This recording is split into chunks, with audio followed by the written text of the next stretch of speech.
The planet Earth. Some call me nature. I am very passionate about the planet Earth. A living, breathing planet capable of sustaining whatever life forms we see fit to deposit on it. Spock, judging by the pollution content of the atmosphere, I believe we have arrived. It's the planet stupid. No. It's the planet stupid. Yeah, let's talk about Greenland. Before we do it, let's bring in Belinda Waymouth, our environmental expert. Hi, Belinda. How's it going today? It's fantastic. Thank you so much. How are you? I'm good. Thank you for joining us. I was reading stories about Greenland and the ice melting there.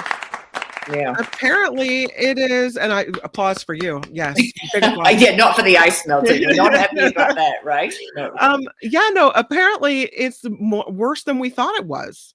Yeah. The research that came out yesterday, it was pretty frightening because obviously we're really looking at ice. It's a big deal, glaciers and these ice sheets melting. And Greenland is a big deal.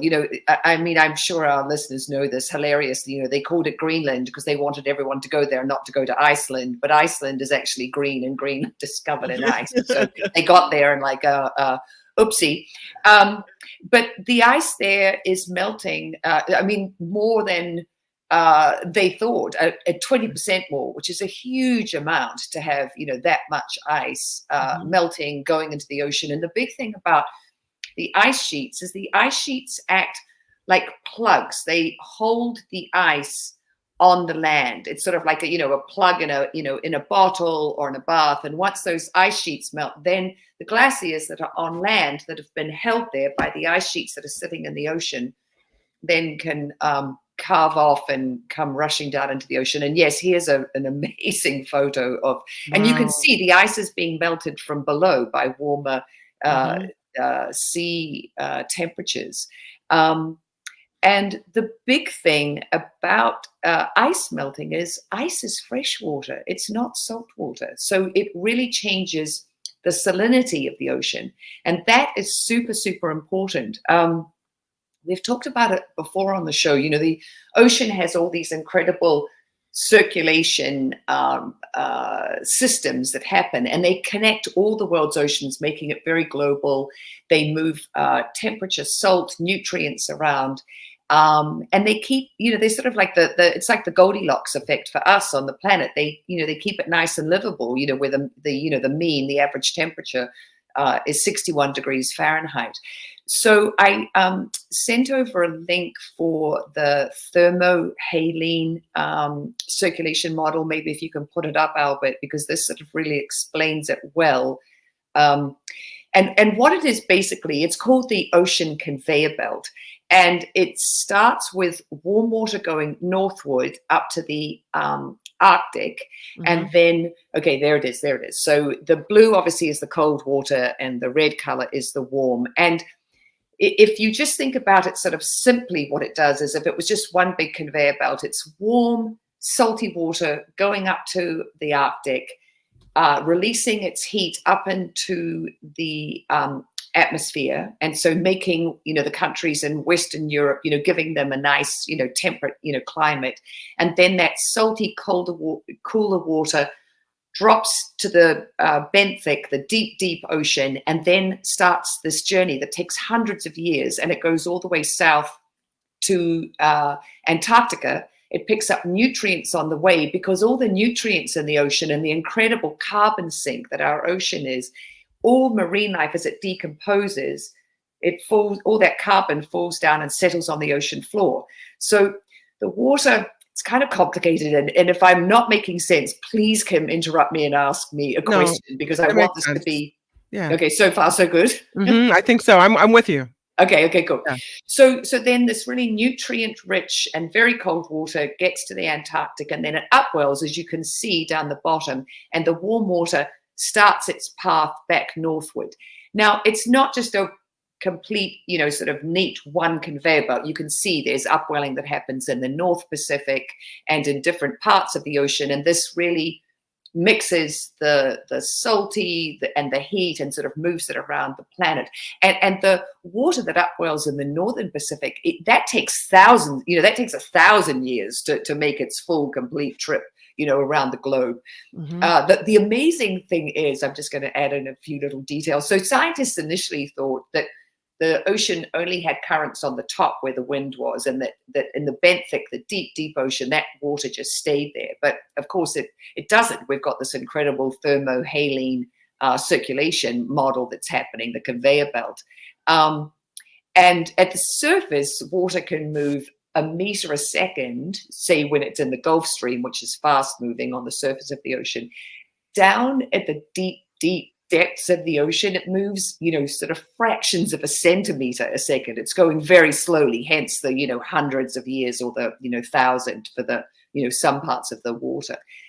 Now, what the concern is in the northern hemisphere is the AMOC, which is the Atlantic Meridional Overturning Circulation part of it.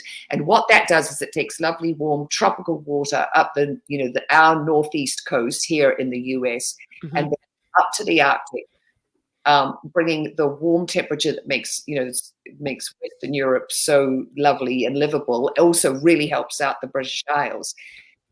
But the thing about that water is if you add all this fresh water in from Greenland that doesn't have the salt in it, it might not have the density to then do its downwelling in the Arctic and keep moving then down to Antarctica and moving these things around. And if you broke down the AMOC in the Northern Hemisphere, you would bring way, way colder temperatures to Europe, and you would also bring less precipitation. So their ability to grow crops to feed themselves would be really inhibited. And what scientists have been doing is, trying to predict when, this system could break down. And we saw it in that movie, The Day After Tomorrow, and it was, hellacious. And that was chaos. Yeah. Yeah, exactly. Yeah.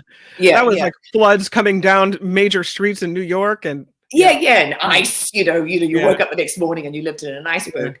So the thing is, what this research, the reason why it's really good is it's the interplay of, the atmosphere, ocean currents, and these ice sheets. And what's been happening is they've sort of been looking at these things more individually. And now it's really like we have to look at ice sheets because they're so important, because they're holding the glaciers, on land. And they are being melted from below with warmer ocean temperatures. They're being melted from above with warmer atmospheric temperatures. And, you can make all these predictions, but it's really hard to know with these, really big circulation models, and then what will happen in the atmosphere as it warms up and with, as we change its chemistry by putting more, carbon dioxide and methane in there, and what will happen to the ocean and what will the interplay be? Will it, some scientists have said the AMOC could be disrupted. We could be very close to the tipping point and it could stop working by 2100. Other scientists say it could be as early as 2050. And we're just in that we don't know, and we really should be taking steps to mitigate our emissions because it is a big unknown. Isn't it too late to stop the melting of the glaciers? I mean, if you look at what's happening, it seems like that's in motion. I don't know what we can do to make that stop. Well, the thing is, it is in motion. Climate change is in motion. We're living with it. We're living with, more floods, more fires, more forest fires, wetter, stormier storms, the hurricanes, the tornadoes, everything is, all of those systems are being exacerbated. We just have to start doing the right thing. And we know it. And I did want to, talk a little bit. So pretty. Look at that. I know that's the thing, is it's very beautiful because that fresh water has that gorgeous bluey color to it. Yeah. As it melts, it is quite beautiful. I sent another link that had these pictures that they took just this week. It was down in Antarctica, and the colors are beautiful, and it's. The thing is, we are making the transition. We absolutely are to renewable energy. And it's really that we have to keep the pressure on, our governments. You have to vote for politicians who believe in climate change and who believe, in the adaptive strategies that we need to be taking. And just to, I'm always telling people about, how renewable energy, is on the uptick here. And, the rate that it's going to increase this year, I mean, we're going to have 75% more solar installed by, 2025. We're going to, than we have been at, current rates. I mean, Sure. the adaptation is huge. It's going to surpass natural gas by 2030 as far as generation goes. It already surpassed nuclear in 2021 and coal in 2022. So it's just really vital that we keep doing this. And also we do the things we need to do to protect the oceans. I was reading a story today about sharks, and sharks are an apex predator. They have been in the ocean for 400 million years. What? Fossils. Yeah. Look at the fossils. I mean, they're very old. Yes. Yeah. So they're at the sort of the peak of their evolutionary, sort of performance, which you can see. They're super impressive. But then we kill them because we want shark fin soup. And so, what research has just shown is banning finning as a process has not worked, because all that means is the fishers bring the sharks ashore and don't just take the fins, they sell all the shark meat. So they can get around that law. But when you do an outright ban of fishing for sharks, the decimation goes down by 40%. And when you have marine protected areas, we're talking about this 30 by 30. By the year 2030, we need to be protecting 30% of the ocean and 30% of the land. And I just think it's vital in the ocean because, we need these guys. We need sharks. They're a really important part of the ecosystem down there. We need to lower emissions so that the thermohaline, cycle keeps going in the ocean. I mean, these things are a no-brainer. So you talked about people not being able to grow food and the environment changing. If our cycle, if the ocean cycle of the currents does go kaput, what are the other consequences we face? Well, this is the thing that's really hard to predict, because there are so many different circulation, models that are, a part of it. I mean, we're already seeing, what's happened with the Gulf Stream. The Gulf Stream is supposed to go around in a very sort of neat circle at 60 degrees north latitude around at, up in the Arctic Circle. And because of how much greenhouse gases we've put into the atmosphere, it now wiggles like this, and it's got this wavy line. And so we have these incredible cold snaps that come down as far south as Texas. Remember a few years ago when Texas was freezing and they had those terrible power outages? I think over 200 people died. So I think, I mean, I hate to say this, but I mean, we're playing with fire, and we need to stop doing that, because to be able to predict and map out this is exactly what's going to happen, that's very hard to do, because like I say, there are so many things that are going to affect each other, and there could be domino effects in certain areas. But I think what happens in the ocean and how important is the ocean is as far as regulating, life on Earth and keeping it livable. We don't want to be messing with that baby. Well, we are messing with it in Norway, because Norway just votes yes on this deep sea mining thing, that we have people in this area who've been protesting against this, who've been warning against this. And now, despite all these environmental concerns, Norway says, go ahead, do what you got to do. Then the deep sea.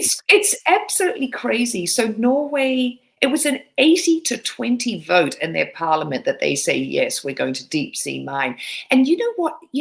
Research by environmental scientists say, we don't need they're going to get lithium, cobalt, and scandium, it's called, are the precious earth metals that they're going down there to get. We don't need the ones that are in the deep sea. We need to get the ones that are easier to get at and aren't going to mess with oceanic ecosystems. And Norway, this is the thing that's crazy. Norway positions itself as being some kind of, ocean protector and hero, and it really isn't. I mean, the other thing they just did, and there are 3 countries that have just allowed new licenses to put, basically mining and trash into the fjords or into their waterways, let it be marine waste. Mm-hmm. So it's Norway, Turkey, and Papua New Guinea who've just given these new licenses. So for Norway to ever try to position themselves as or itself, it's one country, as a an ocean champion is insane. And I remember years ago, so we have a big thing happening in the Southern Ocean that's around Antarctica. And because I'm in New Zealand, I care about the Southern Ocean. And it was this very pristine sort of area for so long, but not anymore. We've got Korea, Japan, China, Norway, and I think it's Taiwan, and they're all down there sucking the krill out of the ocean. And the krill, a little 5 centimeter long shrimp, and there are they say trillions of them. By biomass, they're huge. Now the whales eat them, right? Whales, seals, penguins, marine bird life. Mm-hmm. But we want them because we use them in salmon farms. We use them for our omega, fish oil tablets. But I remember reading about Norway and how they had these very successful boats that were down there just hoovering the krill out of the ocean. And I mean, it's just, you should be fishing in your own seas, and you should be fishing at a sustainable level. They also put krill into pet food. I'm mad at Norway. Well, I'm surprised at Norway. I really am. Yeah, and that too. Yes, and maybe it's a stereotype, but when I think about countries that don't really care much about the environment and care more about maybe manufacturing or business, I would think of countries like maybe, I don't know, Malaysia, or somewhere where there's where you've seen pictures of dye being dumped into water, like where business matters more. But when you think about European countries, their environmental restrictions and their health safety restrictions have always been better than those in America by far. And so I'm surprised that Norway is kind of bucking that trend and not sticking with caring about the environment, caring about, what happens to people, that type of thing. Yeah, no, I think they're having a real sort of rightward swing. And then there's also a thing that countries do where they've always been going into other people's territories and overfishing and taking more than they should. I mean, I suppose this was in the 80s and 90s, when you flew up the coast of New Zealand at night, the pilot would point out the lights that you could see out of the ocean. And he said, that's all the fishing boats from Japan and Taiwan and all these Asian countries that are right at our 200-mile, our economic zone, New Zealand's economic zone. And they were right at the edge of it, as far as the eye could see, fishing, hoovering everything they could out of the ocean. And the thing about, living sustainably is it's using, we were talking about plastics last week. And the thing about plastics is you absolutely should not manufacture more in the country that you live in than you can deal with at the end of their productive life. If you can't recycle them on American soil, you shouldn't be producing them on American soil, because it's not okay to send them to China or Indonesia or the Philippines and say, hey, here's our recycling mess, you take care of it. And it's the same with I get if you're a landlocked country, you're going to want to say to someone, hey, can we use your ocean, or can we, we're going to go into international waters. But the problem is we really capitalism is this model that's based on perpetual growth, and perpetual growth just isn't sustainable. We've got one planet, one finite planet. We saw that when the astronauts went into space and took that photo in the 70s, looking back at our beautiful blue planet. It's one planet. There is no planet B. I know that line's been used to, ad nauseum by us environmentalists, but it's true. There isn't another one. And the rate that we're consuming, they say we need 4.5 planets. Well, we don't have 4.5 planets. We have one. So we need to get our consuming levels, in line with realistically what our resource levels are. Yeah. And I've talked about that, I don't know what it's called, the resource odometer that shows that by, it's earlier and earlier each year that we reach, the sustainable amount of resources that the earth can regenerate. I mean, we reach that clock by August, so then we've got September, October, November, December where we're in the red with our resource use, and we have to get right sized. I have to tell you that our recent conversations have motivated me to weed all the plastic items out of my kitchen. You should see the stack. That's crazy, right? So I started with cutting boards because I read this story that, thank you very much. Yeah, I hate those plastic cutting boards. I read this story. I had these little, they're very thin and they're very handy, but I had these little plastic cutting boards, and I read a story that every time you slice, you nanoplastic in the food and whatnot. Yeah. Now, listen, I know everything is still, it's still coming out of the faucet, right? It's still everywhere, and I can't get rid of it, but maybe I can limit it. So then I'm looking at cups. I've still got some plastic cups hanging around. Got to get those out of there. I find myself struggling, and I know we're running out of time, but and I don't know why I'm so married to my Tupperware. I'm having a hard time just getting rid of it all, and I don't know why. Well, it doesn't feel sustainable chucking lots of stuff out, right? That doesn't feel good. But I mean, I know we've talked about it before, and we have kids, and so you think about their health, and you don't want your children getting those little nanoplastics that are coming off the side. It's like I was saying last week. Plastic is like skin; it's shedding all the time. And so little bits are coming off that cutting board or the Tupperware. I mean, I have the Tupperware that's the glass, and then it does have a plastic lid on it. I hate to say it, but I make sure that none of the food touches the plastic, particularly not when it's warm. You really, you've got to keep it, you can't have hot food coming in, and especially oil. Never, ever oil. Never, ever buy oil, guys, in plastic bottles. Super, super bad. Does that go with mayonnaise as well? Because we're having a debate on my house about mayonnaise in plastic jars. I'd get it in glass, definitely. Yeah. Definitely. Yeah. And then the other thing is, because you can recycle glass, you can't recycle the plastic. And then it's the lids. I know everything has a plastic lid on it. So the thing is, it's really, it's the reducing. It's the reducing the amount of plastic that we have in our lives. Reduce and reuse everything over and over and over again, and recycle. I mean, look, I use a piece of aluminium. I know I'm supposed to say it the other way, aluminium. No, we like it the way you say it. This is good.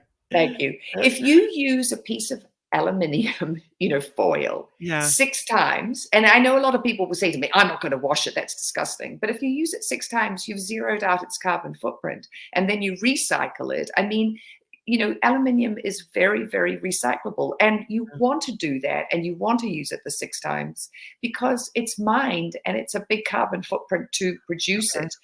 But have you also got those beeswax, those wrappers that you can use over the top of containers, and they, I think those are a good alternative, to using a plastic bag over something. And then honestly, the thing that I do, Kim, is because, I don't buy plastic bags for storing things, because so many things come in plastic. My husband loves this bread, Dave's bread, and it's delicious, but it comes in a plastic bag. So I use those plastic bags when I shop. That's what I put my my apples or whatever in. Or if I go to the farmer's market, I never take their plastic. I bring, unfortunately, my own. Yeah. But in that way, I'm reducing it. And the other thing, So there's a guy at the farmer's market and he sells these delicious cucumbers and they're all in a plastic bag. Well, I say, you keep all your bags, reuse them. I'll just put them in my bag. Like, you know, it's taking every opportunity to reduce it. But I'm not sure what your thing is with your Tupperware in your kitchen and what you love it. I think I spent a lot of money on it and I try to take care of it and you know, and then you look at it and you're like, am I just going to throw it out? I mean, it's perfectly good Tupperware. I'm having a mental moment where I know I need to get rid of the plastic and purge, but I'm holding on to things that I shouldn't be holding on to. Well, could you put it in the Goodwill box? Is it good enough for? Yeah, totally. Yeah, let other people suck down my nanoplastics. Awesome. Well, look, the thing is, or you can put it in the recycling bin if it's even recyclable, because that's the other thing. Like, you know, is it the right? I mean, I don't think any Tupperware even has a number written on it, you know, that says, you know, yes, you can recycle the stuff, and that's very high quality. Yeah. And then the other thing also, you know, they're always talking about, you know, which bottle is the best one, and what's that crazy reusable cup that everyone's going nuts for right now? The Stanley Cup. Yeah, they're buying 40 of them. People, please buy 1, 2, or 3, not 40. You do not need one that, you know, color coordinates with every outfit you're wearing. That's ridiculous.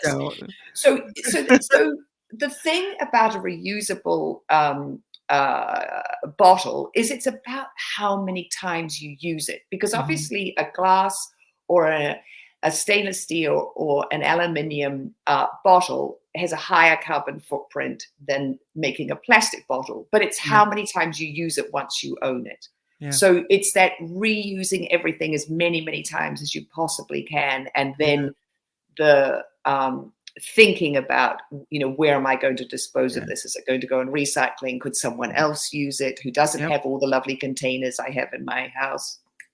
Yeah. Belinda, I've taken way too much of your time, but thank you for coming on, I've learned so much about the ocean today and about the currents and everything else. So thank you for being here. I hope to see you next Thursday. Huge love to you.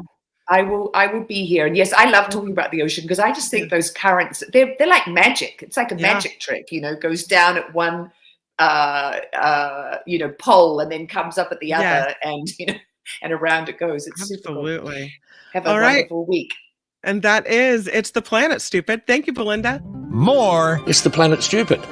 No. It's the Planet Stupid. Next time, only on The Mark Thompson Show. Hi, it's Mark, and I thought that was great.